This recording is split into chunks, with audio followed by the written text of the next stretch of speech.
ശബരിമല സ്വർണ്ണക്കൊള്ളയിൽ ഇനിയും CPM നേതാക്കൾ ഉൾപ്പെട്ടിട്ടുണ്ടെന്ന് KPCC president Sunny Joseph MLA. ഇവരെ കൂടി ചോദ്യം ചെയ്ത് തെളിവുകൾ പുറത്തു കൊണ്ടുവരണമെന്നും അദ്ദേഹം ആവശ്യപ്പെട്ടു. ഗൂഢാലോചന, ചതി, വഞ്ചന എന്നിവ 2019 മുതൽ 2025 വരെ നടന്നിട്ടുണ്ട്. ഗൂഢാലോചനയുടെ തെളിവുകൾ പുറത്തു കൊണ്ടുവരണമെന്നും അദ്ദേഹം പറയുന്നു.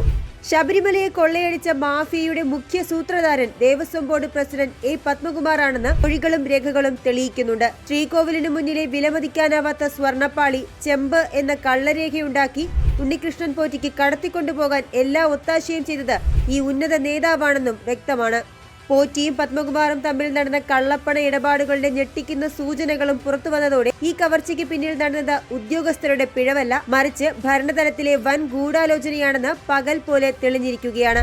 അറസ്റ്റിലായ ഉണ്ണികൃഷ്ണൻ പോറ്റി, മുരാരി ബാബു, സുദേശ് കുമാർ, N. വാസു തുടങ്ങി എല്ലാവരുടെയും മൊഴികൾ ഈ വലിയ സ്രാവിനെതിരെയാണ്. നിയമത്തിൽ നിന്ന് ഒളിച്ചോടി നടന്ന പത്മകുമാറിനെ ഒടുവിൽ പൂട്ടിയിട്ടതോടെ ഈ തട്ടിപ്പിൽ ഭരണകക്ഷിക്ക് നേരിട്ടുള്ള പങ്കാളിത്തം വ്യക്തമായിരിക്കുന്നുവെന്നും അദ്ദേഹം തുറന്നടിച്ചു.